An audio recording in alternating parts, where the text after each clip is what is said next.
Hi. Hi, Cedric Fiddlera, aka James Hazelrig, of the Fiddle Fan YouTube channel that I post to every year or two.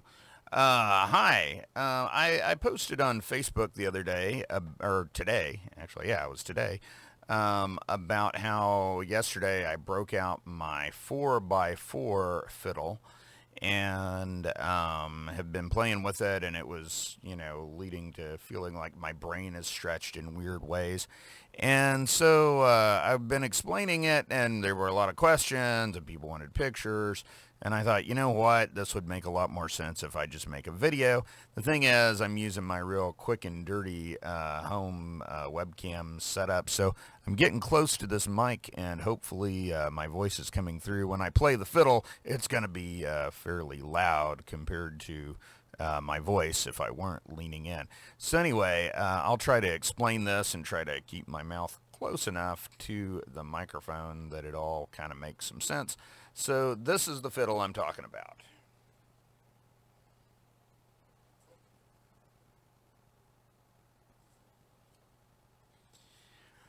It looks a lot like most other fiddles, except you probably notice that this peg box has way too many pegs. And I've had people. I also play a 5x5 one that has 5 sets of pegs on each of these, so 10 pegs total instead of the 8 on this one. It's a 4x4. And people have even said, "Why do you have all those ornamental pegs for?" And I'm like, God, nobody's going to put ornamental pegs on their instrument. That's stupid. No, in fact, those cover some other strings. So we've got the regular 4 strings here in this section of the peg box, and we've got the 4 sympathetic strings, and you can kind of see there's like a little hole, a little gap there. You can't see it real well, probably, underneath the nut, and that's an opening, and then you have kind of a secondary nut right there that these strings go over as they go into this peg box. And those 4 extra strings actually, they get attached down here at the bottom, and they run through little tiny holes. This is really hard to see. Little tiny holes in the bridge. Other instruments that are similar just have sort of an opening in the bridge with kind of a little tiny bridge, and it's hard to see. Oh, you can kind of see them a little bit right there. Let me get my face out of the way. You can see there's another set of 4 strings. Now, you don't play those strings with the bow. Those strings vibrate sympathetically, kind of like the extra strings on a sitar vibrate sympathetically. Some people are familiar with what's called a Hardanger fiddle or a Hardingfele, which are the really beautiful instruments that come out of Norway. And this isn't one of those, but I kind of have it mocked up to work a little bit like one of them. People sometimes say, "What do you call this?" Well, I call it a Violino D'Amore, or in Swedish they would call it a Lautfiol, which I'm probably saying that all wrong, but it's a singing fiddle. And the reason is you get all those extra notes. So I'm gonna play a little bit and let you hear what it sounds like.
So I keep this fiddle around, even though I've got a 5x5 which has 5 understrings, 5 on the top. as opposed to this 4x4 with 4 up top. And that one I have tuned like a violin viola, and it's a lot more versatile.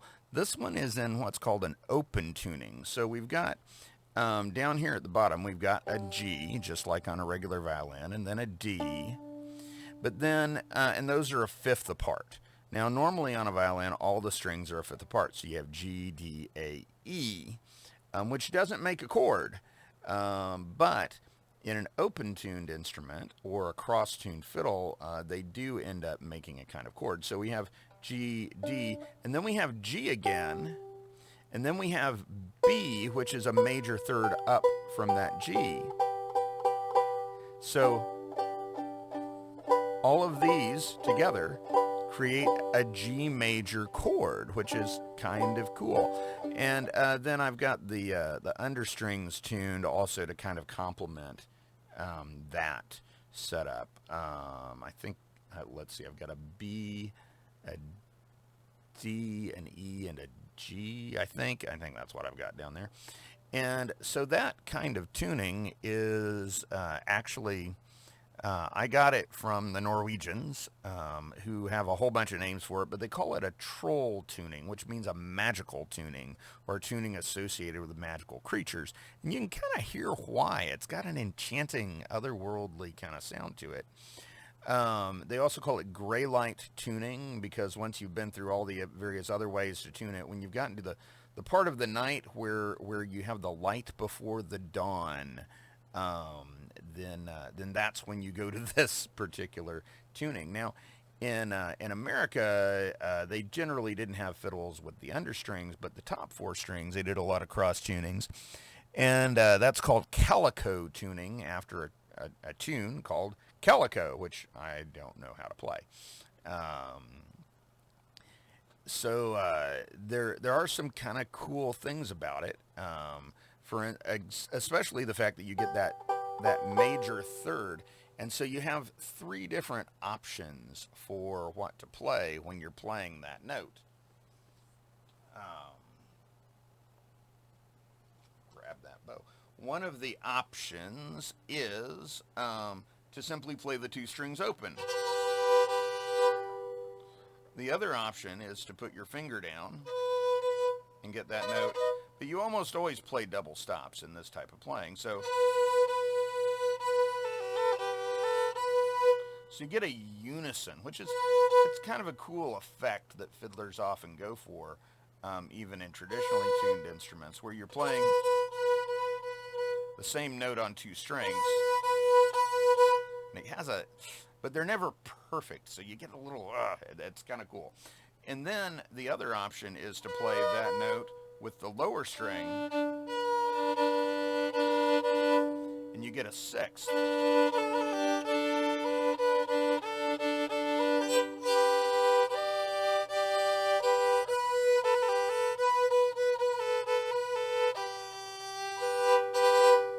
Now, you have that similar kind of unison thing going on down here.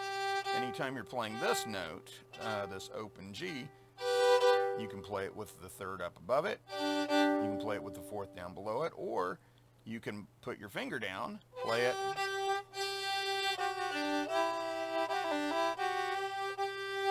in unison with the string above it, or you've also got the octave down below.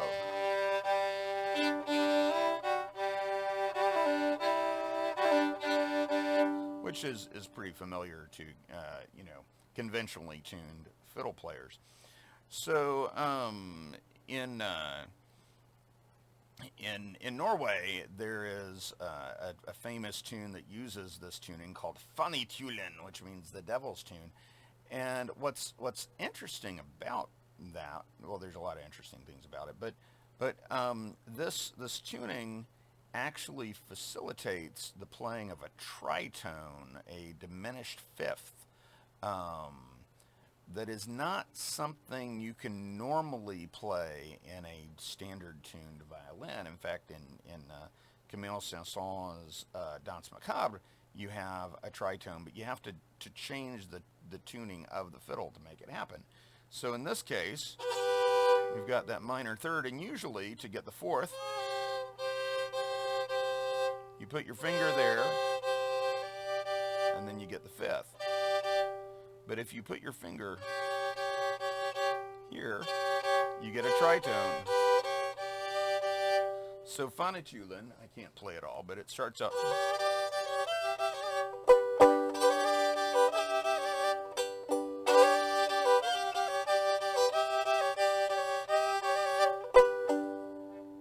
So you get the tritone in passing. And that actually makes it Lydian mode, which we don't get to play in very often.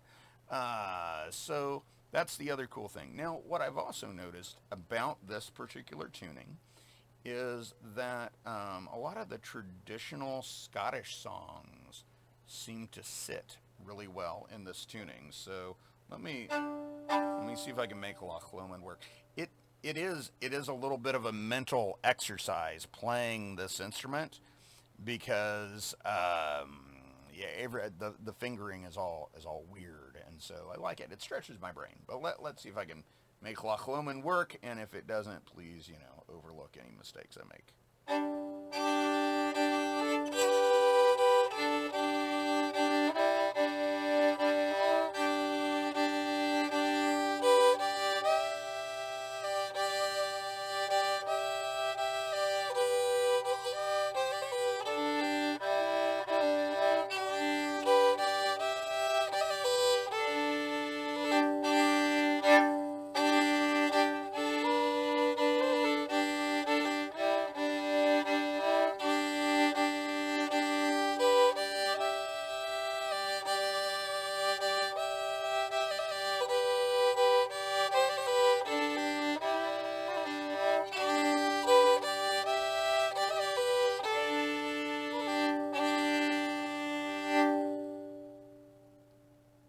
So there you have it.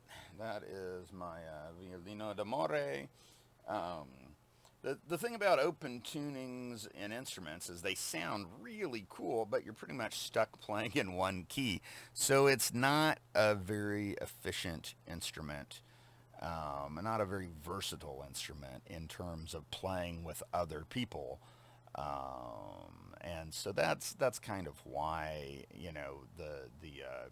the standard concert tuning for violins has kind of become the dominant thing. But man, it is a heck of a lot of fun. Well, thanks for joining me. I don't care if you like or subscribe. I don't really do anything with my channel, so, whatever. Bye.